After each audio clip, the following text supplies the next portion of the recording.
that all men are created equal, that they are endowed by the Creator with certain unalienable rights, and among these rights are life, liberty, and the pursuit of happiness. Ladies and gentlemen, welcome to Boston as we celebrate the 246th anniversary of the signing of the Declaration of Independence.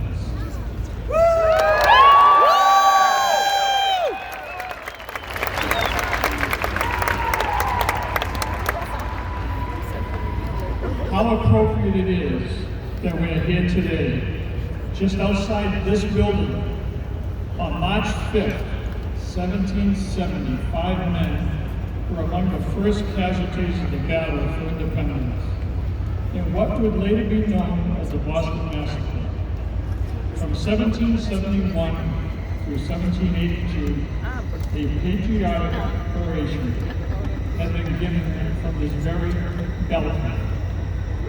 On July 18, 1776, the Declaration of Independence was first proclaimed to the citizens of Boston from this very spot.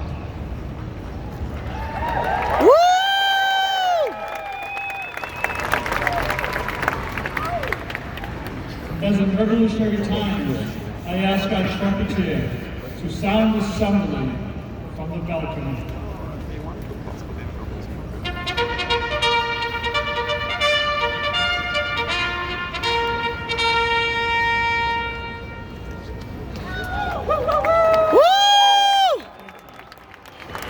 I now call upon the City of Boston's Veteran Services Commissioner, Robert Santiago, to lead us in the Pledge of Allegiance.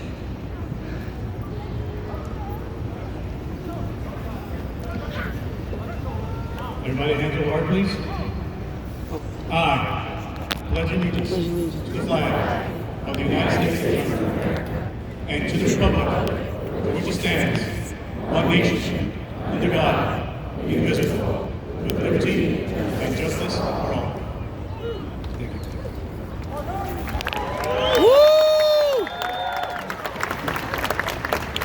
Thank you, Commissioner Santiago. Now it's my pleasure to introduce the Mayor of the City of Boston, Mayor Michelle Wu.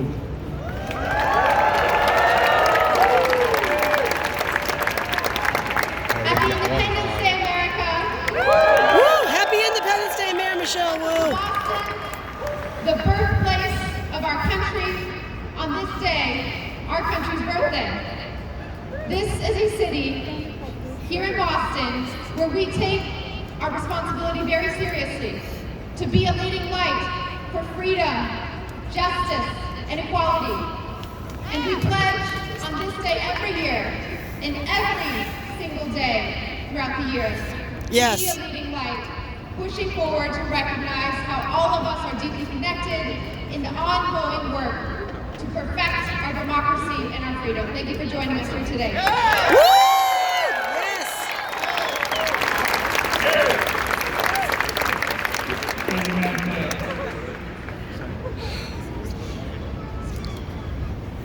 And now the Captain, Goodfellow, Captain Commanding of the Ancient Armed Artillery, will read the Declaration of Independence. Woo!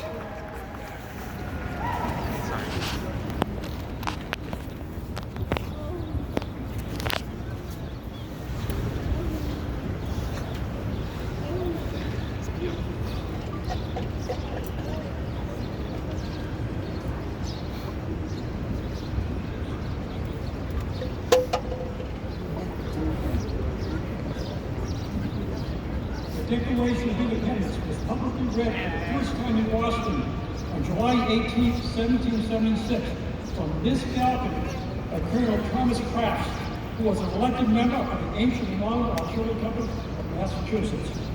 Tradition holds that a member of the Ancient and Modern Artillery Company of Massachusetts has read the Declaration of Independence nearly every July 4th since the end of the American Revolution. Wow. Action of Second Continental Congress, July 4th, 1776, the unanimous declaration of the 13 United States of America. When in the course of human events it becomes necessary for one people to dissolve the political bands which connected them with another, and to assume among the powers of the earth the separate and equal safe station to which the laws of nature and of nature's God entitle them, of decent respect to the opinions of mankind, requires that they should declare the causes which impel them to the separation. We hold these truths to be self-evident, that all men are created equal, that they are endowed by their Creator with certain unalienable rights, that among these are life, liberty, and the pursuit of happiness, that to secure these rights, governments are instituted among men, deriving the just powers from the consent of the governed, that whenever any form of government becomes destructive of these ends, it is the right of the people to alter or to abolish it, and to institute new government, laying its foundation on such principles and organizing its power in such form as to them shall seem most likely to affect their safety and happiness. Prudence indeed would dictate that governments long established should not be changed for light and transient causes. In accordance, all experience has shown that mankind are more disposed to suffer, or even are sufferable, than to right themselves by abolishing forms to which they are accustomed. But when a long train of abuses and usurpations, pursuing invariably the same object, evinces a design to reduce them under absolute despotism, it is their right, it is their duty, to throw up such government and to provide new guards for their future security. Such has been the patient sufferance of these colonies, and such is now the necessity which constrains them to alter the former systems of government. The history of the present King of Great Britain is a history of repeated injuries and usurpations, all having a direct object, the establishment of an absolute tyranny over these states. To prove this, let the facts be submitted to a candid world. He has refused his assent to laws, the most wholesome and necessary for the public good. He has forbidden his governments to pass laws of immediate and pressing importance, and has suspended in their operation till his assent should be obtained. And when so suspended, he has utterly neglected to attend it. He has refused to pass other laws for the accommodation of large districts of people, unless those people would relinquish the right of representation in the legislature, a right inestimable to them and formidable to tyrants only. He has called together legislative bodies in places unusual, uncomfortable, and distant from the repository of the public records, for the sole purpose of fatiguing them into compliance with his measures. He has dissolved representative houses repeatedly for opposing with manly firmness his invasions on the right of the people. He has refused for a long time after such dissolutions to cause others to be elected, whereby the legislative powers, incapable of annihilation, have returned to the people at large for exercise. The state remaining in the meantime exposed to all the dangers of invasion from without and convulsions from within. He has endeavored to prevent the population of these states for that purpose, obstructing the laws for naturalization of foreigners, refusing to pass others to encourage the migrations hither, and raising the conditions of new appropriations of lands. He has obstructed the administration of justice by refusing his assent to laws for establishing judiciary powers. He has made judges dependent on his will alone for their tenure of their offices and the amount and payment of their salaries. He has erected a multitude of new offices and sent hither swarms of officers to harass our people and eat up their substance. He has kept among us in times of peace standing armies without the consent of our legislature. He is affected to render the military independent and superior to civil power.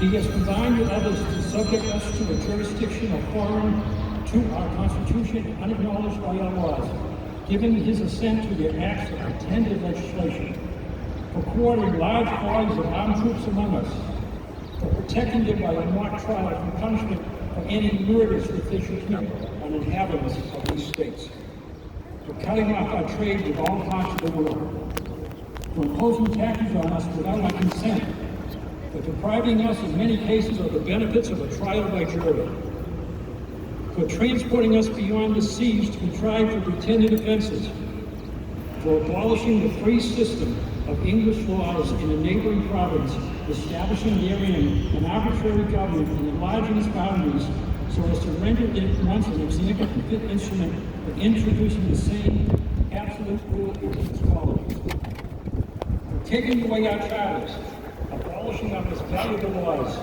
and altering fundamentally the forms of our government. For suspending our own legislatures, declaring themselves invested with power to legislate for us all cases whatsoever. He has abdicated government here by declaring us out of his protection and waging war against us.